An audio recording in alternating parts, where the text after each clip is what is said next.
Ton père ne pourra pas arriver à temps pour te conduire à l'hôtel. Je suis sûr que tu comprends. Le message est arrivé sur le portable de ma fiancée 2 semaines avant notre mariage, envoyé par mon futur beau-père lui-même, avec la froideur de quelqu'un qui annule un rendez-vous quelconque. Émilie était assise à côté de moi sur le canapé de notre salon, en train de choisir les dernières fleurs pour son bouquet, lorsqu'elle a lu ces mots qui lui ont brisé le cœur devant moi. J'ai vu le moment exact où elle a compris que l'homme qui devait l'accompagner le jour le plus important de sa vie avait choisi son frère manipulateur plutôt que sa propre fille. Je m'appelle Elliot, j'ai 31 ans, et je n'aurais jamais imaginé être témoin de l'abandon de ma future épouse par son propre père devant l'hôtel à cause d'une fête organisée par son beau-frère qui me déteste depuis le premier jour. Mais pendant qu'Émilie pleurait en silence, le téléphone à la main, je calculais déjà mentalement chaque mouvement que j'allais faire pour m'assurer que Richard Evans regretterait amèrement cette décision pour le reste de sa vie. Ce qu'il ne savait pas, c'est que j'avais méticuleusement documenté chaque manipulation de son fils préféré au cours des 3 dernières années. Et le moment était venu d'utiliser ces informations. L'histoire a commencé il y a 5 ans, lorsque j'ai rencontré Émilie dans un café à Portland.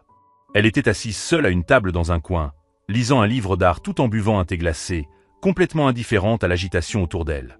Elle avait des cheveux bruns ondulés qui reflétaient la lumière de l'après-midi et des yeux verts qui brillaient d'intelligence lorsqu'elle parlait des peintures qu'elle aimait le plus. Elle était graphiste dans une petite agence respectée, créative et passionnée par son travail, avec un sourire qui illuminait n'importe quelle pièce. Notre première conversation a duré 4 heures. Nous avons parlé d'art, de voyage, de rêves et de famille, et j'ai découvert que derrière cette personnalité vibrante se cachait une profonde tristesse liée à la dynamique familiale. Émilie avait perdu sa mère à l'âge de 12 ans et depuis, elle entretenait une relation compliquée avec son père et surtout avec son frère aîné, Marcus, qui trouvait toujours le moyen de saboter son bonheur. Je travaillais comme conseiller financier et m'étais bâti une solide carrière en aidant les petites entreprises à se développer. Je venais d'une famille unie et aimante de Seattle, où mes parents étaient toujours mariés après 35 ans et m'avaient toujours soutenu dans mes décisions. La différence entre nos familles est apparue dès ma première rencontre avec son père. Richard Evans était un homme grand et imposant, âgé de 60 ans, qui travaillait comme cadre dans une compagnie d'assurance. Il s'était bâti une réputation respectable dans la communauté, mais à la maison, il affichait une préférence si évidente pour son fils aîné que cela en était gênant. Marcus, de 3 ans l'aîné d'Émilie, était agent immobilier et avait hérité de tout le charme superficiel de son père, mais il utilisait cette aptitude pour manipuler les situations à son avantage. Dès notre première réunion de famille, j'ai compris que Marcus me considérait comme une menace. Non pas par jalousie amoureuse, mais parce que ma présence dans la vie d'Émilie signifiait qu'elle avait enfin quelqu'un qui l'appréciait et la soutenait inconditionnellement. Cela perturbait l'équilibre des pouvoirs qu'il avait mis des années à établir. Au cours de notre relation, j'ai été témoin d'innombrables situations où Marcus créait délibérément des conflits ou inventait des urgences aux moments les plus importants pour Émilie. Lors de la remise de son diplôme de 3e cycle, il a appelé son père pour lui faire croire qu'il avait une crise cardiaque, qui s'est avérée être un simple rhume. Le jour de ses 28 ans, il a organisé une réunion de famille surprise, à la même heure que la fête que nous avions prévue depuis des mois. Toujours avec la même excuse. C'était le fils responsable qui veillait au bien-être de la famille. Richard croyait chaque mot, ou faisait semblant d'y croire, car il était plus pratique de garder Marcus au centre de son attention. Émilie essayait d'expliquer ces situations à son père, mais Marcus avait des années d'avance pour construire son récit de fils dévoué et attentionné. J'ai commencé à documenter discrètement ces schémas, en notant les dates, les conversations et les contradictions dans les récits de Marcus. Non par paranoïa, mais parce que mon expérience professionnelle m'avait appris à reconnaître la manipulation financière, et les mêmes signes apparaissaient dans son comportement. Lorsqu'Émilie et moi nous sommes fiancés, après 3 ans de relation, la réaction de la famille a été révélatrice. Mes parents étaient ravis et ont immédiatement commencé à planifier comment aider pour le mariage. Richard nous a félicités de manière mécanique au téléphone, tandis que Marcus a tenu à mentionner qu'il espérait que le mariage n'interférerait pas avec les traditions familiales. C'est à ce moment-là que j'ai commencé à soupçonner qu'il prévoyait quelque chose pour saboter notre grand jour. Si cette histoire de manipulation familiale vous touche, n'oubliez pas de vous abonner à la chaîne pour découvrir comment j'ai transformé la sabotage de Marcus en une leçon qu'il n'oubliera jamais. Car ce qui s'est passé ensuite a révélé que le frère protecteur d'Émilie avait complètement sous-estimé l'homme avec lequel elle avait choisi de passer le reste de sa vie. Marcus Evans n'était pas seulement le frère aîné d'Émilie. C'était un architecte de la manipulation qui avait transformé la dynamique familiale en un chef-d'œuvre de contrôle psychologique. À 34 ans, il s'était bâti une carrière respectable en tant qu'agent immobilier de luxe à Portland, utilisant le même charme superficiel qu'il employait pour garder son père sous son influence.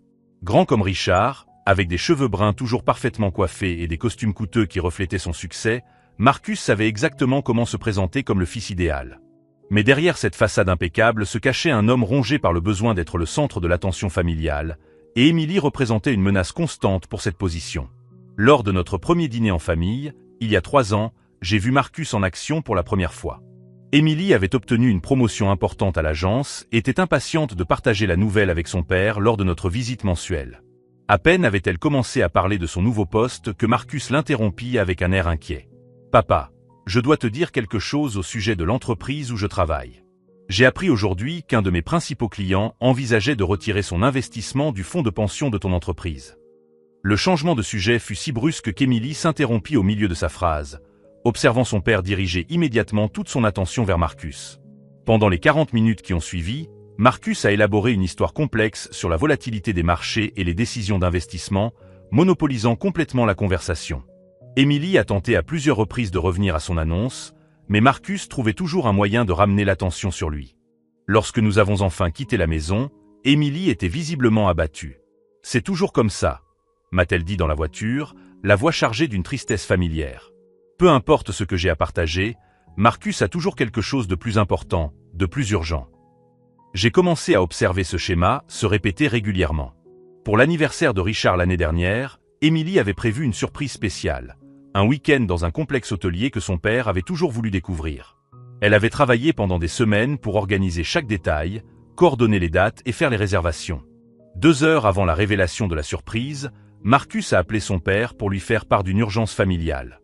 Son ex-petite amie, Kelly, traversait une crise émotionnelle et avait besoin qu'il annule tous ses engagements du week-end pour la soutenir. Richard s'est immédiatement rendu disponible pour aider, félicitant Marcus pour sa responsabilité émotionnelle et sa maturité dans la gestion des situations délicates. Le voyage d'Émilie a été reporté sine die. Plus tard, j'ai découvert, grâce à des publications sur les réseaux sociaux, que Marcus avait passé ce week-end à une fête d'enterrement de vie de garçon à Las Vegas. Kelly n'était pas en crise. Elle était heureuse dans une nouvelle relation depuis des mois. Mais Richard n'a jamais su la vérité, et Émilie n'a jamais eu le courage de confronter directement le mensonge. Si je dis que Marcus a menti, je vais passer pour une personne jalouse et rancunière, m'a-t-elle expliqué lorsque je lui ai demandé pourquoi elle ne dénonçait pas ces situations. Il a toujours le moyen de retourner les choses et de me faire passer pour la méchante. Marcus avait mis au point un système presque scientifique pour saboter les moments importants de la vie d'Émilie. Quand elle a remporté un prix de graphisme qui devait être remis lors d'une cérémonie prestigieuse, Marcus a organisé une réunion de famille urgente pour discuter de l'avenir de la famille exactement au même moment. Richard a jugé cette réunion plus importante que la cérémonie de sa fille. Lorsqu'Émilie a décidé de prendre des cours de peinture le week-end, une passion qu'elle avait abandonnée après la mort de sa mère, Marcus a commencé à programmer des urgences domestiques qui nécessitaient sa présence au domicile paternel. Des fuites qui n'existaient pas, des problèmes électriques qui se résolvaient comme par magie avant l'arrivée de l'électricien, des problèmes de santé de Richard qui s'avéraient être de fausses alertes. Il y avait toujours quelque chose qui justifiait de sacrifier les intérêts personnels d'Émilie pour le bien de la famille. Mais c'est pendant la préparation de nos fiançailles que j'ai découvert toute l'étendue de la cruauté de Marcus. Émilie avait choisi un restaurant spécial où elle voulait annoncer nos fiançailles à son père. Elle avait réservé une table, planifié le moment parfait et même acheté une nouvelle robe pour l'occasion. 30 minutes avant notre départ, Marcus a appelé, paniqué. « Papa, j'ai besoin de ton aide de toute urgence. Je suis allé visiter une maison pour un client important et je suis coincé ici. Le système de sécurité s'est déclenché et la police arrive. Je veux que tu viennes me chercher et que tu leur expliques la situation. » Richard a immédiatement annulé le dîner, laissant Émilie dévastée.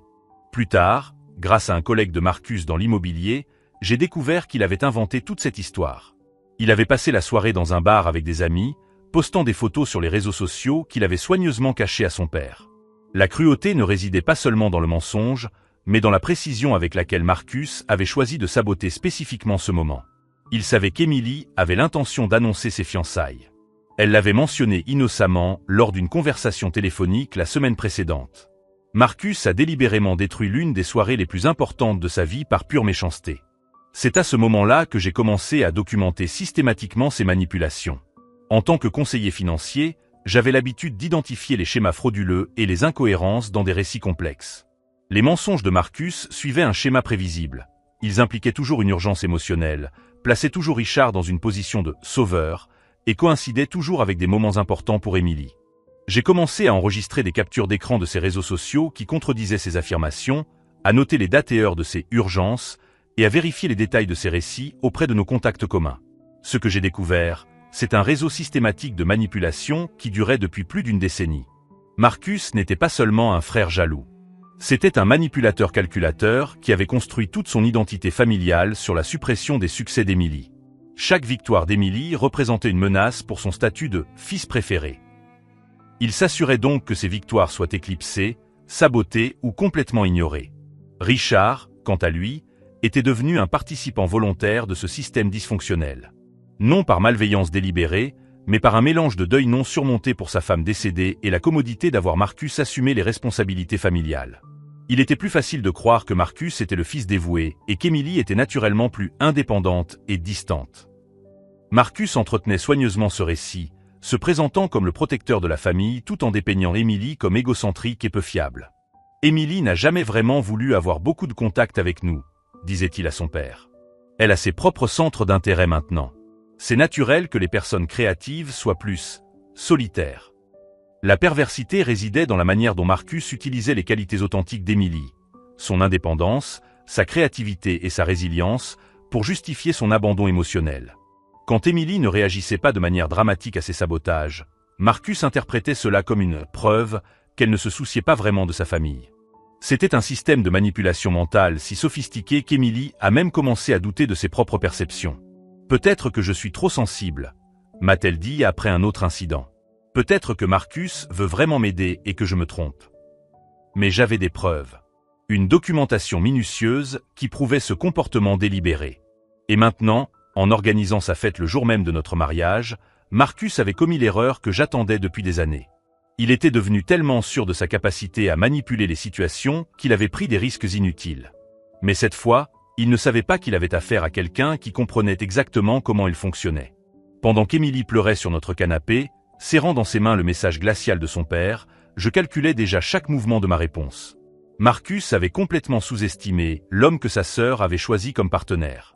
Et cette arrogance allait être exactement l'ouverture dont j'avais besoin pour exposer 3 ans de manipulation documentée en un seul coup dévastateur qui détruirait à jamais la façade qu'il avait construite. Au cours des 3 jours qui ont suivi le message dévastateur de Richard, Marcus a intensifié sa campagne de sabotage avec une cruauté que même moi j'avais sous-estimée. Il a commencé par publier sur les réseaux sociaux des messages sur sa fête pour célébrer ses succès professionnels, qui coïncidaient comme par hasard avec le jour de notre mariage. Les messages étaient soigneusement rédigés pour maximiser l'embarras d'Emily. J'ai enfin conclu la plus grosse affaire de ma carrière. Papa sera là pour célébrer avec moi en ce jour spécial. La famille passe toujours en premier. Chaque mot était choisi pour faire mal.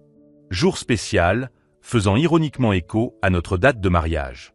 La famille passe toujours en premier, étant un coup de poignard en plein cœur pour Emily. Marcus était sûr d'avoir définitivement gagné. Emily avait du mal à sortir du lit le matin. Je l'ai trouvée plusieurs fois assise sur le sol de la salle de bain, pleurant en silence avant d'aller travailler. « J'aurais dû m'y attendre », murmurait-elle en s'essuyant les yeux avec le dos de la main. Marcus obtient toujours ce qu'il veut. Toujours. La résignation dans sa voix me brisait le cœur, mais elle alimentait aussi ma détermination. Elle avait passé tellement d'années à accepter ses humiliations qu'elle avait complètement normalisé la violence psychologique. Jeudi matin, pendant le petit déjeuner, Emily a reçu un autre message, cette fois de Richard, qui tentait de justifier son choix. « Chérie, tu comprends que Marcus traverse une période très importante de sa carrière. En tant que père, je dois le soutenir. Je suis sûr que toi et Elliot aurez un mariage magnifique, même si je ne suis pas là au début. » Le message ne reconnaissait même pas qu'il était en train de passer complètement à côté de la cérémonie.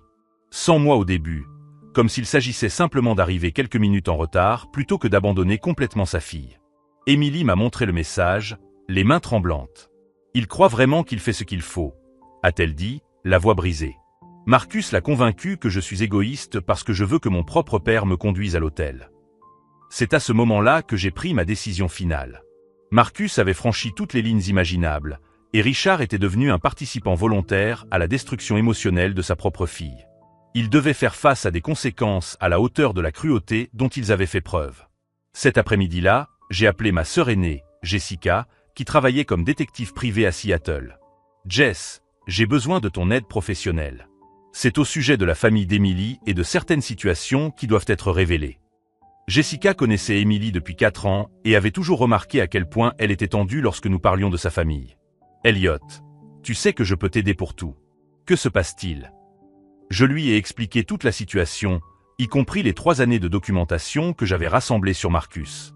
Tu as tout documenté de manière systématique? M'a-t-elle demandé, impressionnée. Les dates, les contradictions, les preuves sur les réseaux sociaux. Chaque incident des 3 dernières années. Les schémas, les motivations, même quelques enregistrements audio où Marcus mentait effrontément devant nous. Jessica a ri d'admiration. Petit frère, tu as documenté un cas de manipulation psychologique mieux que certains de mes clients en entreprise. Envoie-moi tout ça.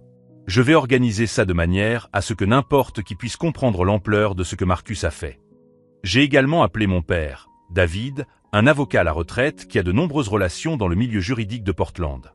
Papa, j'ai besoin d'un service. Ce n'est rien d'illégal, mais j'ai besoin que certaines vérités soient révélées de manière à avoir un impact maximal. Mon père n'avait rencontré Marcus qu'une seule fois, lors de notre dîner de fiançailles, et il s'était immédiatement méfié de lui. Ce jeune homme a tous les signes d'un narcissique manipulateur, m'avait-il dit plus tard. Surveille bien la dynamique familiale. Maintenant que je lui expliquais toute la situation, mon père était visiblement en colère. Elliot, ce comportement constitue une violence psychologique systématique. Qu'est-ce que tu comptes faire? Tout révéler, papa. Je veux que toute leur communauté voit exactement qui est Marcus. Et je veux que Richard assume les conséquences de son choix de soutenir un manipulateur plutôt que de protéger sa fille. Mon père est resté silencieux pendant un moment, réfléchissant aux implications. As-tu suffisamment de preuves pour étayer cela? 3 ans de documentation minutieuse. Jessica est en train de tout organiser dans un format présentable. Alors nous avons une base solide. Je vais passer quelques coups de fil. Le vendredi, j'ai reçu un appel inattendu de Tom, un collègue de Marcus à l'agence immobilière. Elliot, c'est Tom Harrison, je travaille avec Marcus. On peut discuter? Nous nous sommes retrouvés dans un café loin du bureau de Marcus. Tom était un homme d'une 40aine d'années, honnête et travailleur, qui avait observé le comportement de Marcus avec un malaise croissant. J'ai entendu parler de la situation avec le mariage d'Émilie, a-t-il dit en remuant nerveusement son café.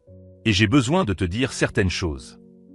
Il m'a révélé que Marcus avait constamment menti au sujet des urgences familiales pour s'absenter du travail ou annuler des rendez-vous importants. La semaine dernière, il a dit que son père avait une crise cardiaque et qu'il devait se rendre à l'hôpital de toute urgence. Il a annulé une présentation importante pour un client. Tom avait découvert par la suite, par l'intermédiaire d'amis communs, que Marcus avait passé l'après-midi dans un spa avec une petite amie occasionnelle. Ce n'est pas la première fois. Il utilise sa famille comme excuse pour tout, mais quand j'enquête discrètement, je découvre qu'il ment. Plus important encore, Tom a révélé que Marcus s'était ouvertement vanté d'avoir saboté les projets d'Émilie. Lundi, il riait au bureau en disant qu'il avait enfin remis sa petite sœur gâtée à sa place. Il a dit qu'elle avait toujours essayé de rivaliser avec lui pour attirer l'attention de leur père, mais qu'il avait maintenant prouvé qui était le plus important. La cruauté désinvolte de ses déclarations a confirmé tout ce que je soupçonnais à propos de Marcus. Il ne se contentait pas de réagir de manière défensive au succès d'Émilie. Il détruisait activement son bonheur par pur plaisir sadique. Tom, seriez-vous prêt à témoigner au sujet de ces conversations si nécessaire? Il a immédiatement acquiescé. Marcus est un cancer dans cette entreprise. Nous en avons tous assez de ces mensonges et de ces manipulations. Si je peux aider Émilie de quelque manière que ce soit, comptez sur moi. Ce soir-là, Émilie était particulièrement déprimée. Nous avions reçu les confirmations d'annulation de 3 couples qui étaient des amis de la famille Evans. Marcus avait mentionné, en passant, que notre mariage rencontrait quelques complications familiales et qu'il valait peut-être mieux qu'ils ne viennent pas. Il détruit systématiquement notre journée spéciale, a déclaré Émilie, les larmes coulant sur son visage. Et mon père laisse faire. Je me suis assis à côté d'elle sur le canapé, lui tenant les mains. Émilie, fais-moi confiance. Marcus a complètement sous-estimé à qui il a affaire. Que veux-tu dire? Il pense qu'il peut manipuler notre famille comme il vous manipule depuis des années. Mais il commet une erreur fondamentale. Il ne me connaît pas vraiment. Émilie m'a regardé avec curiosité pour la première fois depuis des jours. Elliot, tu prépares quelque chose. J'ai souri pour la première fois depuis que nous avions reçu le message de Richard. Marcus a passé 3 ans à se construire une réputation basée sur des mensonges et de la manipulation. Il se sent intouchable parce que personne n'a jamais remis en question ses récits.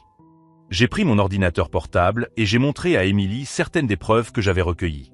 Des captures d'écran de réseaux sociaux qui contredisaient ses déclarations d'urgence, des enregistrements audio où il mentait effrontément, des témoignages de collègues confirmant son comportement habituel. Les yeux d'Émilie s'écarquillèrent à mesure qu'elle examinait chaque document. « Elliot, tu as documenté tout ça ? Chaque incident significatif des 3 dernières années. Et maintenant, j'ai des alliés professionnels qui m'aident à organiser ces informations de manière à ce qu'elles aient un impact maximal. Qu'est-ce que tu vas faire ? » J'ai fermé mon ordinateur portable et je l'ai regardé droit dans les yeux. Je vais m'assurer que Marcus assume les conséquences de chaque mensonge qu'il a raconté. Et je vais le faire de manière à ce qu'il ne puisse plus jamais reproduire ce comportement avec toi ou avec quelqu'un d'autre. Émilie m'a pris dans ses bras pour la première fois depuis une semaine, et j'ai senti sa tension commencer à se relâcher. Tu penses vraiment que tu peux le dénoncer ? Émilie, quand Marcus a fixé la date de ta fête le jour de notre mariage, il a commis l'erreur de choisir une date publique et significative pour sa dernière manipulation. Cela m'a fourni une tribune idéale. Une tribune ? J'ai souri, visualisant déjà chaque étape de mon plan. Notre mariage se déroulera exactement comme prévu. Mais Marcus découvrira que transformer notre journée spéciale en scène pour ses manipulations a été la plus grande erreur de sa vie. Ce que Marcus ne savait pas, c'est que j'avais préparé une présentation qui non seulement exposerait 3 ans de mensonges, mais le ferait devant toute la communauté qu'il avait essayé d'impressionner. Sa fausse fête de célébration allait devenir le théâtre de son humiliation la plus totale et la plus publique. Et cette fois, il n'aurait aucun moyen de renverser la situation ou de manipuler la perception des gens. Car la vérité, lorsqu'elle est présentée avec des preuves irréfutables, a un pouvoir dévastateur que même le manipulateur le plus habile ne peut contourner. Le lendemain matin, j'ai commencé à mettre en œuvre le plan le plus élaboré de ma vie. J'ai d'abord appelé l'organisatrice de notre mariage, Patricia, une femme professionnelle qui connaissait tous les prestataires événementiels de Portland. Patricia, j'ai besoin d'ajouter une présentation spéciale à la réception. Quelque chose qui surprendra tous les invités. Je lui ai expliqué que je voulais rendre hommage à ma famille en montrant l'importance des liens familiaux authentiques par opposition aux faux liens. Ce sera une présentation multimédia avec des photos, des témoignages et un récit sur la façon de reconnaître les relations authentiques. Patricia était intriguée, mais professionnelle. Bien sûr, Elliot. Nous pouvons configurer le système audiovisuel pour votre présentation. De combien de temps avez-vous besoin ? 15 minutes maximum. Et j'aimerais que ce soit une surprise totale pour Émilie aussi. Pendant ce temps, Jessica avait organisé mes documents dans une présentation d'une clarté dévastatrice. Elle avait créé une chronologie visuelle montrant chaque manipulation de Marcus au cours des 3 dernières années, avec les preuves correspondantes. Capture d'écran, enregistrements audio, témoignages. Elliot, c'est plus complet que certaines affaires d'entreprise sur lesquelles j'ai enquêté. Vous avez des schémas comportementaux, des motivations psychologiques et des preuves irréfutables. Mon père David avait mené sa propre enquête grâce à ses contacts juridiques. Fiston, j'ai découvert quelque chose d'intéressant. Marcus a quelques problèmes en cours avec la commission des agents immobiliers. Des plaintes de clients concernant des pratiques trompeuses ont été étouffées. Quel genre de pratiques ? Des mensonges sur l'état des propriétés, la manipulation d'offres, la violation de la confidentialité. Rien de criminel, mais suffisamment pour nuire gravement à sa licence professionnelle si cela était correctement documenté. Cette information m'ouvrait des possibilités que je n'avais pas envisagées.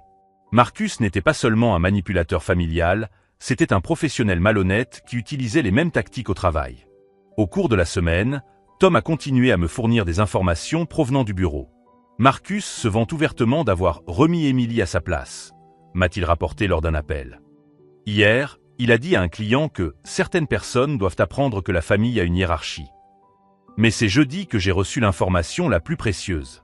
Tom avait découvert que Marcus avait menti pour obtenir un congé le jour de notre mariage. Il a dit à son supérieur qu'il était malade, qu'il avait une infection virale contagieuse. Il a même présenté un faux certificat médical. Un faux certificat. En discutant avec la réceptionniste du cabinet médical, j'ai découvert que Marcus n'était pas là à la date indiquée sur le certificat. Le médecin était en vacances cette semaine-là. Il s'agissait d'une fraude avérée, une infraction grave qui pouvait entraîner un licenciement immédiat et des poursuites judiciaires. Marcus était tellement sûr de sa capacité à manipuler les situations qu'il était devenu négligent, laissant des traces faciles à suivre. Pendant que je rassemblais des preuves, Émilie essayait de surmonter cette trahison familiale de manière saine. Elle a commencé à suivre une thérapie avec une psychologue spécialisée dans les dynamiques familiales toxiques. La thérapeute m'a aidé à comprendre que ce n'est pas moi, m'a dit Émilie après une séance. Marcus a un comportement qu'il reproduirait avec n'importe qui menacerait sa position. Voir Émilie prendre du recul sur la situation m'a donné encore plus de motivation pour dénoncer Marcus. Il ne s'agissait pas seulement de notre mariage, mais de briser un cycle d'abus psychologiques qui durait depuis plus de 10 ans. Le vendredi, 2 semaines avant le mariage, Marcus a intensifié ses provocations de manière cruelle. Il a publié une vidéo sur les réseaux sociaux expliquant pourquoi il ne pourrait pas assister au mariage. Parfois, nous devons faire des choix difficiles entre nos engagements familiaux, a-t-il déclaré à la caméra avec une expression de fausse tristesse. Mon père doit être présent pour célébrer ma plus importante réussite professionnelle. La vidéo a été soigneusement montée pour paraître altruiste, comme s'il s'agissait d'un noble sacrifice. Je suis sûr qu'Émilie comprend que la famille, c'est se soutenir les uns les autres dans les moments qui comptent vraiment. La cruauté résidait dans le renversement complet de la réalité, présenter son sabotage comme un sacrifice et notre frustration comme de l'égoïsme. Émilie a regardé la vidéo et a finalement exprimé sa colère pour la première fois. Il croit vraiment à son propre récit, a-t-elle déclaré, les larmes de frustration coulant sur son visage. Il arrive à mentir de manière si convaincante que même lui-même y croit. C'est à ce moment-là que j'ai pris ma décision finale quant à la portée de ma réponse. À l'origine, je prévoyais simplement d'exposer Marcus à notre famille et à nos amis proches pendant notre mariage. Mais sa cruauté publique exigeait une réponse proportionnée. S'il voulait utiliser les réseaux sociaux pour construire un récit mensonger, j'utiliserais la même plateforme pour révéler toute la vérité. J'ai passé le week-end à créer des profils détaillés de chaque personne qui serait présente à notre mariage. J'ai identifié leurs valeurs, leurs préoccupations et ce qui serait le plus persuasif pour chaque groupe. Pour les collègues d'Émilie, j'ai préparé des preuves axées sur l'impact professionnel des manipulations de Marcus. Pour les amis de la famille, j'ai organisé une chronologie émotionnelle montrant comment il avait systématiquement saboté les moments importants de la vie d'Émilie. Pour les partenaires commerciaux de Richard, j'ai compilé des informations sur les mensonges répétés de Marcus qui suggéraient un manque d'intégrité dans tous les domaines de sa vie. Mon plan final comportait 3 phases intégrées. Tout d'abord, pendant la réception, je ferai ma présentation surprise sur l'importance de la vraie famille, en utilisant les preuves que j'avais recueillies. Ensuite, Tom et d'autres collègues de Marcus recevraient simultanément des documents sur ses pratiques frauduleuses au travail. Enfin, Jessica publierait sur les réseaux sociaux une exposition complète et factuelle des manipulations, en utilisant les mêmes plateformes que celles sur lesquelles Marcus avait construit son faux récit. Le timing serait parfait. Pendant que Marcus serait à sa fausse fête, célébrant ce qu'il pensait être sa victoire finale sur Émilie, sa réputation professionnelle et personnelle serait systématiquement détruite. Mais l'élément le plus puissant de mon plan était quelque chose que ni Jessica ni mon père ne savaient. Au cours de mes recherches, j'avais découvert que Richard avait ses propres soupçons sur Marcus depuis des années. Grâce à des conversations discrètes avec des voisins et des connaissances de la famille, j'avais appris que Richard avait fait des commentaires en privé sur les incohérences dans les récits de Marcus. Il savait, à un niveau subconscient, qu'il était manipulé. Mais il était plus facile d'accepter le récit de Marcus que d'affronter la réalité d'avoir échoué en tant que père pour Émilie. Ma présentation inclurait des preuves qui permettraient à Richard de sauver sa dignité tout en reconnaissant la vérité. Je lui offrirais une sortie honorable, la chance d'être le père qu'Émilie avait toujours mérité, précisément au moment où elle avait le plus besoin de lui. Si vous vous demandez comment quelqu'un peut orchestrer une vengeance aussi complexe tout en conservant son intégrité morale, abonnez-vous à la chaîne pour découvrir comment la vérité, lorsqu'elle est présentée de manière stratégique, peut être l'arme la plus puissante contre des années de manipulation. Le lundi précédant le mariage, j'ai vérifié une dernière fois chaque élément du plan. Je n'ai trouvé aucune faille technique ou morale, seulement la certitude absolue que Marcus avait complètement sous-estimé l'homme qu'Émilie avait choisi comme partenaire. Il était sur le point de découvrir que transformer notre journée spéciale en scène pour sa manipulation finale était la plus grande erreur stratégique de sa vie. Car pendant qu'il préparait sa fausse fête, je préparais une présentation qui allait exposer non seulement ses mensonges récents, mais aussi toute l'architecture de tromperie qu'il avait construite pendant plus d'une décennie. Le système qu'il avait utilisé pour contrôler Émilie allait devenir le mécanisme de sa propre destruction publique. Le jour du mariage s'est levé sous un ciel bleu parfait à Portland, mais la tempête que j'avais orchestrée était sur le point de dévaster la vie de Marcus de manière irréversible. À 9 h du matin, alors qu'Émilie faisait les derniers préparatifs, j'ai reçu la confirmation de Tom par WhatsApp. Marcus vient d'arriver au bureau pour prendre quelques documents avant la fête. J'ai laissé le dossier contenant les preuves sur le bureau du superviseur, comme convenu. La première phase de mon plan était en marche. Marcus ne savait pas que son faux certificat médical avait été découvert, ni que Tom avait documenté chaque mensonge qu'il avait raconté au cours des derniers mois. À 10h30, mon père David m'a appelé, la voix chargée de satisfaction professionnelle.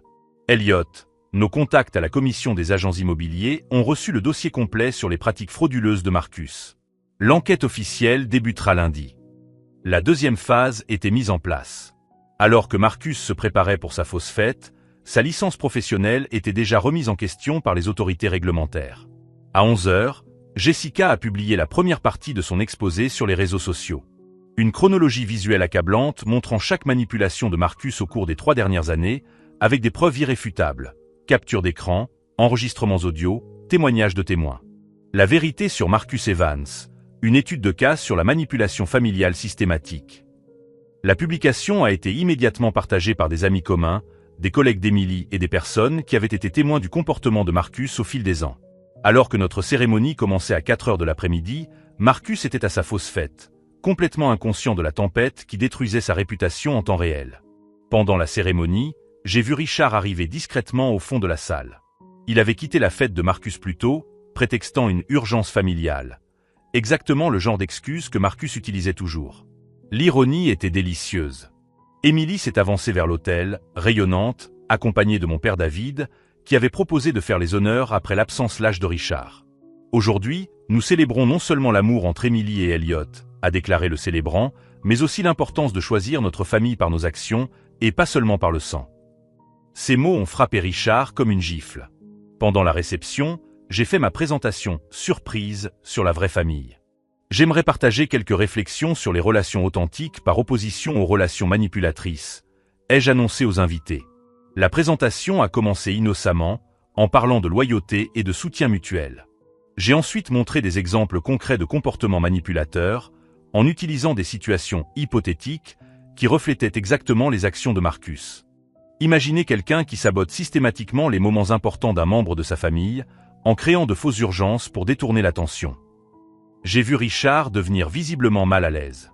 Imaginez de faux documents pour justifier des mensonges, la manipulation des réseaux sociaux pour construire des récits fictifs. J'ai projeté des captures d'écran des publications de Marcus sur notre conflit familial, immédiatement suivi des preuves que Jessica avait compilées. La salle est devenue complètement silencieuse. Certains d'entre vous reconnaissent ce schéma parce qu'ils en ont été témoins personnellement. Tom s'est levé au fond de la salle. Je peux confirmer que j'ai travaillé avec cette personne pendant 2 ans et que j'ai été témoin de mensonges systématiques concernant des urgences familiales. D'autres personnes ont commencé à partager leurs propres expériences avec Marcus. Le moment décisif est arrivé lorsque j'ai montré la chronologie complète des manipulations, y compris les enregistrements audio où Marcus admettait ouvertement ses sabotages. Richard a entendu sa propre voix, annulant des rendez-vous avec Emily sur la base de mensonges élaborés par Marcus. « Papa, c'est une urgence médicale. Emily comprendra. » Suivi de l'enregistrement de Marcus riant avec des amis, j'ai réussi à faire annuler le dîner de ma mère encore une fois. Elle n'apprendra jamais qui compte vraiment dans la famille. Richard est devenu livide. À 7h du soir, alors que Marcus était toujours à sa fête, il a reçu une avalanche d'appels. D'abord, son supérieur au travail l'informant de sa suspension immédiate. Puis, plusieurs clients annulant leur contrat après avoir vu l'exposition sur les réseaux sociaux. Enfin, Richard l'a appelé, la voix tremblante de rage contenue. « Marcus, je dois te parler. Tout de suite. Papa, je suis à ma fête. Je croyais que tu étais ici avec moi. Je suis au mariage d'Emily. Et je viens de découvrir que tu m'as menti pendant des années. J'ai entendu un silence de mort à l'autre bout du fil. Je ne sais pas de quoi tu parles. Marcus, j'ai vu les preuves. J'ai entendu les enregistrements. Tu m'as manipulé pour que j'abandonne ma propre fille le jour de son mariage. » La communication fut brusquement coupée. 15 minutes plus tard, Marcus fit irruption dans notre mariage comme une tornade, le visage rouge de rage et de désespoir. Il se précipita dans la salle en criant « Elliot, qu'est-ce que tu m'as fait ?» Les agents de sécurité se sont immédiatement interposés, mais je leur ai fait signe de le laisser entrer. Je voulais que tout le monde voie Marcus hors de lui, son masque de charme enfin tombé. Je n'ai fait que révéler la vérité, Marcus. Chaque mensonge, chaque manipulation, chaque moment où tu as délibérément saboté le bonheur d'Emily. Tu as détruit ma carrière. Tu as détruit ta propre carrière avec tes pratiques frauduleuses. Je n'ai fait que documenter ce que tu faisais déjà. Richard s'approcha de Marcus, le visage empreint de déception. Mon fils, pourquoi as-tu fait ça? Pourquoi m'as-tu menti au sujet d'Émilie pendant toutes ces années? Marcus regarda autour de lui, voyant tous les visages qui le connaissaient maintenant le regarder avec un mélange de dégoût et de pitié.